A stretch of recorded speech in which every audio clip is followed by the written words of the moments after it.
back, everyone, to our Groundskeeper Chat series. I am your host, Meg Kruger, and today I am joined by Ben Hartman. And I've had to be prepping myself the last couple of days on how to properly say this because it's one of those words that just stumps me every single time. And that is because Ben is from the Wichita. Did I say it right? Yep, Wichita Wind Wichita Surge. Wind Surge. And he comes from us. He's an Iowa Central alumni, spent some time in Texas with the Astros, with Round Rock Express. And then he has been with the Wichita Wind Surge for the past 3 years, going on your 4th season, I assume? Yep, we're into 4th season already. Awesome. If things are gearing up, you said you've got a 2-week homestand coming down the line, which is always a good place to be. Probably even better to be at the end of that 2-week homestand, I imagine. Yep, now we're getting started with that, but finally it's the right timing because Bermuda's kicking. So Awesome. And you are the director of field operations, correct? correct. And you are also a 2-time winner of the Texas League Groundskeeper of the Year. Not bad company either, the other people that you share that title with. So congratulations on that. But really the way that you came across my desk, my Twitter feed is you are a molder of young minds. You've had some incredible interns come through your program and who really are the best and brightest of what we have to look forward to. One of them being Jacob Scales. He is somebody that we've had on the Groundskeeper Chat series. He's got his own little portfolio carved out in one of my presentations because he does such a great job on social media. And then what sparked me to reach out is I saw Austin Layton. Did I say that right? That's He correct. made a post recently about, just thanking you for the opportunity, for the direction. And you are somebody who I'm excited to dive into your story, but also the fact that you're playing such a pivotal role in the next generation stories is definitely something we want to dive into as well. Absolutely. Yeah, I'm excited. I mean, it's crazy to think I actually have 3 guys. One of them's not on social media, but that have come through here and made a career out of this so far. And then I've got at least 2, if not 3 more. 2 of them graduated this past week in high school that are looking at going into turf. So it's a Love lot of it. fun. I think my goal is just to show that this job can actually be fun. It Mhm. is a grind. Everybody knows that, but my goal is to try to change the industry a little bit because I know we're lacking in staff and show these guys that this is a good time and that you can make a very successful career out of it. So pretty crazy to think that we've only been here, like we said, this is my 4th season. We were laughing about it here on the crew. My first year, we had barely enough guys to drag. I mean, I was Wow. holding the drag as well. And now this year we have all 5 guys on a drag. We have 3 rakes going. We have a guy pulling second. We have a sift shovel, Wow. and we have a guy holding the door open. So to grow that fast has been a lot of fun. And we're definitely going to have to pick your brain on how you think that happened, how were able to grow your program like that. Because as you mentioned, like there are a ton of people in the industry who feel like they're at a loss for, Mhm. how do we get good labor? So we will definitely dive into that element as well. But what I want to start off with is a question that we don't actually send in the cheat sheet. So we like Mhm. to catch you off guard. But what do you like to do outside of the job? I know baseball, it's hard to, get away sometimes, but that makes it almost even more important. What do you like to do? Who do you like to spend time with? How do you really try and get that, out of the office balance? Yeah, so my out of office balance is a little bit different than most. I'm okay. I don't know why, but I think this is just the way I'm wired. I'm okay with going absolutely grinding for 8 months, no break, no stop, and then a nice hard reset for 4 months. And what I Mhm. love to do is go snowboarding. I get away to the mountains. I usually try to get out there 3 or 4 times a year. I only made it twice this past year, but it's that's my reset, and that's what I love to do. But the timing kind of works out because snowboarding is in off season. Yeah, that's perfect. And yeah, and I do think there are people that are, like you said, wired like that, where they can just keep their head down, they've got the task at hand because they know they've got that, reprieve coming. Mhm. That's very cool. And snowboarding is definitely the perfect thing to get your mind. You can't be texting or looking at your phone when you're on the slopes. So that's A lot very of cool. places you don't get service either, which is nice. I love that. Yeah, where's some of your favorite places to go? Love just the Colorado cycle. So Mhm. Loveland, Copper. Um, I love A Basin, Keystone. I try to stay away from Breck. It's too busy, but Yeah. um, and then some smaller spots, Ski Cooper, Monarch, some of those other spots. I just make that circle. Okay, very cool. I would love to venture out, but Colorado's only a 8 hour drive from here, so it's nice, drivable and everything. And then yeah, I did take advantage when we were in Salt Lake City. I went to Park City for a day when we were up there a couple years ago, but Love that. Yep, that was going to be my next question because my boss is a big skier. So mhm. he did a similar thing when you guys were in Salt Lake. He went and skied, and he said didn't know if he was going to make it down the hill. Like he said, there were a bunch of signs on his way up, like expert skiers only, like turn around now, take the lift down. And he was like, well, I ski all the time. Like I can definitely, he was like, there was one point I was laying down, like just not knowing if I was going to make it down the hill. It's funny. I went by myself, which is always fun, but it's also fun going with the group. So I ended up Yeah. talking to these guys on a ski lift, and they go to Park City a lot. I didn't know the area. They did what any expert would do, and they're like, "Hey, come get a run with us," and Yeah. a double black. And it was funny because all of them were like looking down the slope. What the heck? And I said, "All right, let's go, guys," and just send it.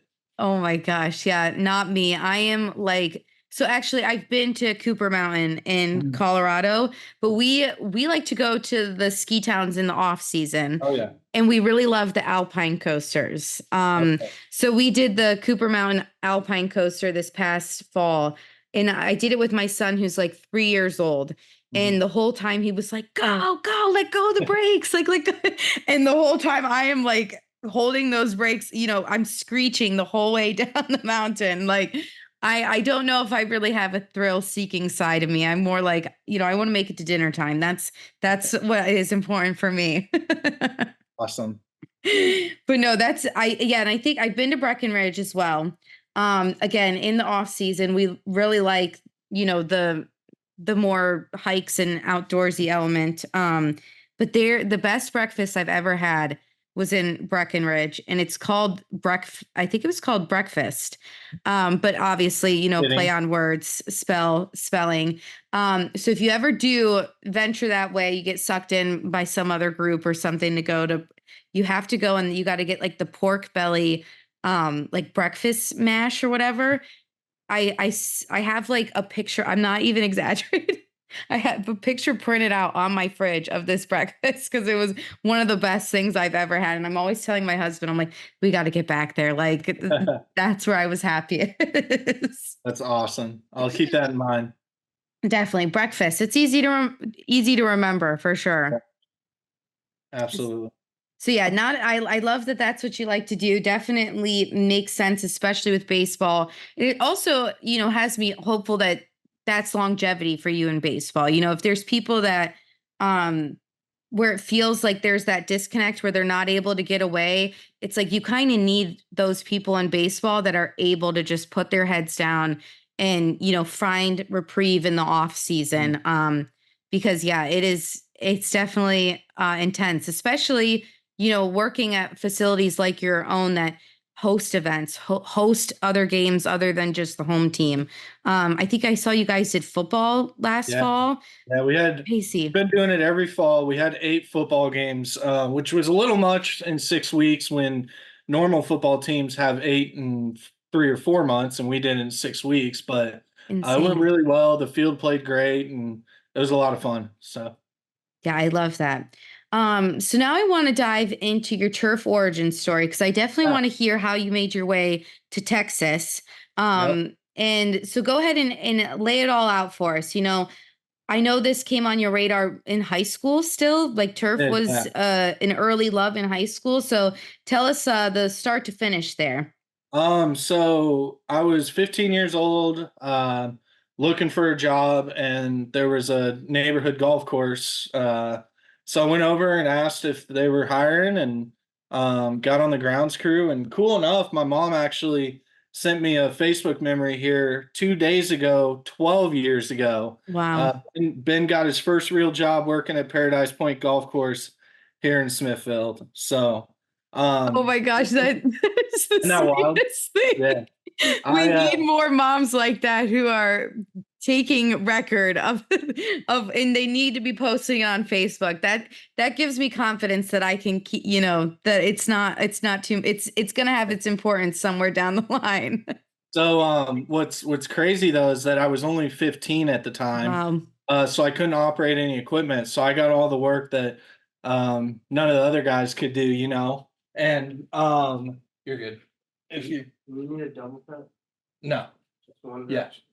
Um and so I got all the work that the guys didn't want to do. So weed eating, bunker maintenance, pulling weeds out of the mulch bed, trash, cleaning bathrooms, and I biked home after that first day, and I told Wow. my parents that at the time I said I want to work on this golf course for the rest of my life. Oh my So gosh. that kind of opened up the door for everything. I spent 16 years playing baseball. Started in kindergarten, played through sophomore year of college. So sophomore year of high school, we started taking all those what jobs fit you tests and whatever. Yeah. And actually, I I didn't get any of the standard ones. I got a bus driver. I was like, I don't want to be a bus driver. So Oh my growing up gosh. going growing up going to Royals games, starting that golf course, I started finding myself enjoying watching the grounds crew more than I did watching the baseball game. Yeah. Um, so then started researching, found out, okay, turf grass management, that's a thing. Um, and started applying to schools my senior year of high school, but still kind of had the love of baseball, but wasn't good enough to be D1. So I Mhm. kind of nixed the D1 schools off, and ended up finding a place at Iowa Central. So I got to walk on there and play. I say play lightly. I was a bullpen catcher and got one varsity at bat, but still had a lot of fun. Then got to go to school and learn turf grass management. So that's kind of the origin story. And then from there, I graduated college in 2017, and I went and did a brief stint with. At the time, they were the Kansas City T-Bones. Now they're the Kansas City Monarchs. It was Mhm. 3 months, and then um, I'm always I'm not doing it as frequently anymore since I'm here. I'm enjoying where I'm at, but up until here, every single day I was looking on Teamwork Online. I was looking on SFMA website, TurfNet, for jobs, and Houston popped up, the Astros. So I applied for a fall internship, and then this was summer 2017, and ended up getting a phone call and got to go down there, and I guess the rest is history from there. So, I love it. So did you work with Nick Rodilski yep, at okay, very in cool. Round Rock, yeah. So I was in Houston in 2017. My fall internship ended, and then I asked Izzy if I could stay on the game day crew. He Mhm. said absolutely. So, but the game day crew, you're only 8.25 an hour, and can only be there on games and stuff. Yeah. So I was like, okay, now I need to find another job to help supplement income. So I ended up getting an assistant superintendent job on a local golf course there in Houston. That was the hardest thing I've ever done in 2018. Yeah. I was working I would get up at 4 in the morning. I'd work from 5 to 2, 3 o'clock, and then take the 45-minute drive up to Minute Maid and work from there from 4:30 until 11 in the evening, and then do it all over again. Yikes. Yikes. Yeah. Uh, but then what's cool is that in the end of 2018 season, Izzy called me in his office. He's like, "Hey, Round Rock's looking for an assistant. I think you should apply." So I applied at like 9 in the morning. I think by 2:30, 3 o'clock in the afternoon, I got a phone call, and then ended up getting to go up, and I started in January 2019 with the Round Rock Express. I was Nick's assistant for 2.5 years Okay, before. very cool. So that's kind of the story in a nutshell. And that means you really infiltrated one of the legacy like turf family trees by Yeah, working with yeah. Nick. And Um, Nick and then Izzy too. I mean, still keep in touch with both of them on a constant basis. So yeah, the family tree, the tree's small for sure, but it's tight, and that was a good one to get underneath. Definitely. And definitely you're creating, one of your own in Wichita. I keep Wichita, I keep wanting to put a K in there. it's all good. I'm Wichita, just gonna I'm gonna go with let Wind it Surge. roll off the tongue. Yeah. So you're definitely creating one of your own. We talked a little bit about Jacob at the start of the chat, but what has really been the motivation, or has it become an organic thing? What is really, your passion behind the mentorship of this industry? I think recognizing that there's a lack in it, and that seeing the writing on the wall in a sense of there's not a whole lot of people in the pipeline. I mean, I get Hmm. probably 3 or 4 phone calls a year asking if I know anybody for spots, and I'm like, I do in another 3 years if you can wait for them to be done Yeah. with school. Or you're recommending the same person for all three of Yep. those. Yep, Yeah, exactly. Um, and so yeah, I think I just want to make a difference in the game, and show these guys that, like I said earlier, that it's fun and it's something that you can make a living out of. definitely. And you are so unique in the sense that obviously just the simple put is like there's not a ton of people that would wake up at 4 a.m. and then willingly work until 11 p.m. on in the same day. How do you see those characteristics in others, or how do how do you really vet people when they're on your crew? Like, oh, this guy's got it. Like, what are the factors that you're like, this one can make it? Like, I'm gonna Mhm. encourage them to pursue this, or even on the other turn, seeing like they don't got it, and how do you positively, Yeah. put them in a different direction? So that's a really good question, and there's a couple different things. It's the willingness to want to be here. I can Mm-hmm. teach you everything. If you show up and want to be here, that's my first. Okay, this is a potential. Yep. Number two is the attention to detail. Um, I'm now to the point of where I'm watching what my guys are looking for, and if I see Mm-hmm. them do little things like pick a piece of a chunk out of the grass, or spend a little bit more time on the table than the slope, or same thing with the plate, just little things like that. Um, that's what sticks out to me. That's when I'm Mm-hmm. like, okay, you could be a good potential here. And then when they start asking us questions too, Yep. why are we doing it this way? What's the reason behind this? And um, that's always, I get a kick out of that. And then it's funny, my guys always joke when we get new guys in asking, and they're like, "Oh, you got Ben going. Here we go." When they get the wheels spinning Yep, about doing yep. something different. And then Talking to, yeah. how do you really, for maybe the guys that don't have a certain skill, maybe it's the attention to the detail, or they're not, asking the right type of questions. Like, how do you help them, maybe find another avenue in the industry? Instead of kind of just being like, you don't got it, like, Mhm. see ya. Like, how do we kind of cultivate a culture where we direct people into other places within the industry? Um, I mean, it's trying to find out what those guys are interested in too. Yeah. Mm-hmm. So they may not like baseball entirely. If they like soccer or football, maybe it's sending them like, hey, there's still a spot here, Mm-hmm. look at X, Y, and Z. And then having high school football, it's lower scale, but it's an opportunity to show them the painting every day, and Definitely. setting things up and doing things a little bit different than we would for baseball season. And that's so much, easier said than done. Like I can sit here at my desk and be like, "How are you, molding every mind that comes." But, as a director, you have a long laundry list of things that already have to be done. So how do you really carve out the time, or how do you really just ingrain your culture in the day to day to ensure that they're having a positive experience?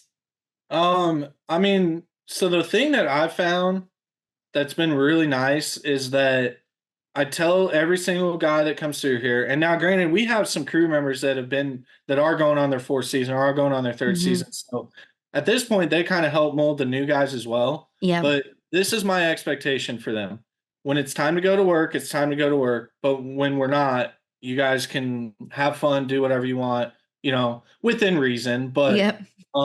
I let them. So once we get pregame done, as long as there's no rain, we don't have a responsibility to do till the third. So there's a bunch of local restaurants around here. I just let them go hit those up, whether they want Brahms or Subway or Picasso's or whatever. They'll text me, "Hey, can we go get food? You want anything?" I'm like, "Go." You Yep. know, they've got a really cool setup in the break room. They all chipped in and bought some TVs. So they've got three TVs. One's playing the live feed of the game. One's usually playing whatever sports game is on Hmm. that's professional. And then they've got the PlayStation hooked up to the other one. So they're hanging out in the break room doing that, you know. And what's nice is that they haven't made me pull the leash. Yep. Um, they don't abuse it, they understand it, and it's just setting that expectation. Hmm.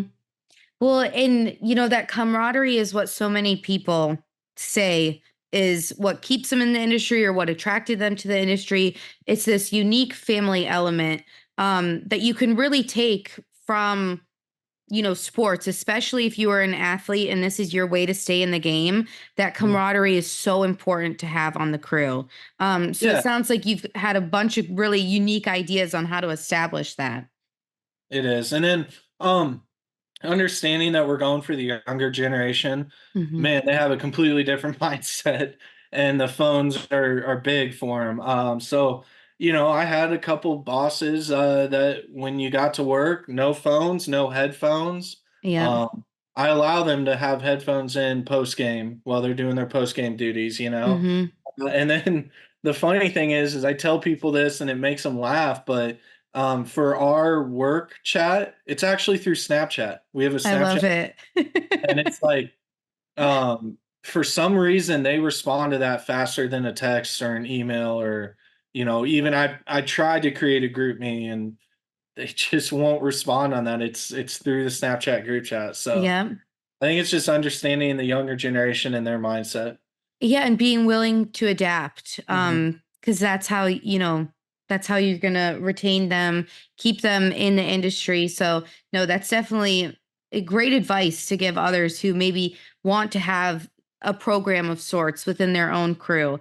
Is there anything else that you're able to look back at and be like, okay, this is why people like it here, or this is why we've been able to successfully, send some kids into the industry, and what a reflection they are on you as well. Is to have some real go-getters get out there and have them be a part of your turf family tree. How great of a reflection that is on you. Yeah, I mean, and that's not what I'm in it for. It's nice, it's honoring, but I'm proud of these kids, Mhm. I've got a kid that, like I said, he's not on social media, but he came and worked with me for the first 2 years, and then I hooked him up with a job at OSU, and he's absolutely excelling down there, with Todd and them. And then obviously we see Jacob and we see Austin social media wise, but then these next three or four coming up, it's cool for me because most of the guy Jacob knew what he wanted to do, Yep. uh, but most of the guys had no sense of what they wanted to do after high school, and then they found Mhm. and they're like, "This is," they latch on. So that's what's cool for me. Are you going into the high schools, or like how are you recruiting them that early? I try to, I've got a lot of good connections with the local baseball coaches. I think Okay. I try to latch on to the same direction that I did. I played baseball. I enjoy being on the baseball field. So always ask for guys that might have baseball experience. It's not a requirement, but that's kind of what I first look for. But also we're to the point where like it stinks. We're actually full this year for my crew, but I got an email from a kid that's going to KU that knows a kid on the crew that said to reach out to me, and so stuff like that too. Yep, you're getting a reputation out there. Look at that. But no, the baseball coach thing is a brilliant idea. Such a low hanging fruit that I'm sure a lot of people don't even consider. Like, just having those relationships and formulating a community within your community and how important that can be, especially for game day crew too, when you need the people to be there for the whole season, local, that whole ordeal. Yeah, I mean, and it's tough too. Like, I wish I could hang on to every single one of these guys once the season's over, but um, so that's always tough, like saying goodbye, but then seeing the excitement when they get to come back is really cool.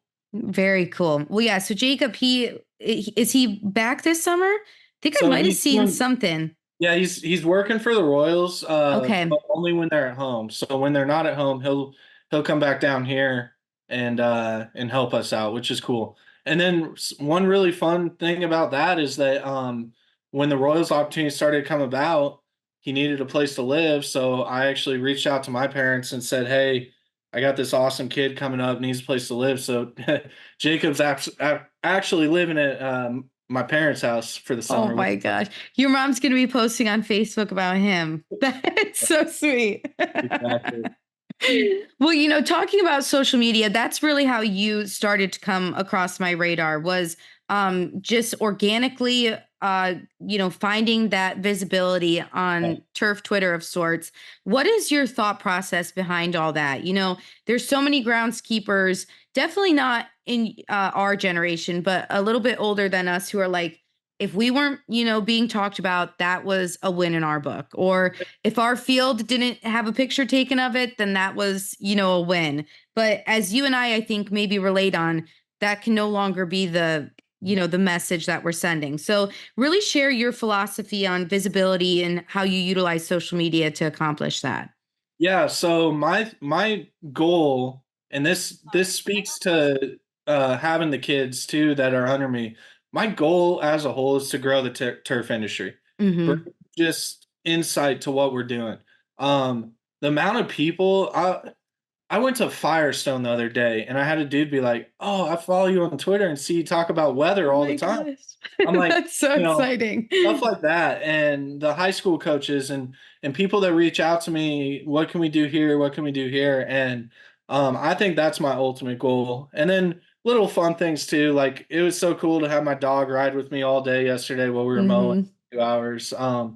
And then when bad things do pop up, share those too to show like we're not perfect. We Yeah. still have struggles. Although I will say this season seems, and I'm probably going to eat my words here, but it seems like we're the best we've been in the 4 years we've been here. So we're That cool on that all pattern fronts. that you guys had out in the field at the start of the wave, I was Yeah. just like, that is so sick. I mean, I, I actually can't take any credit for that. That's my seasonal assistant. Absolutely great dude.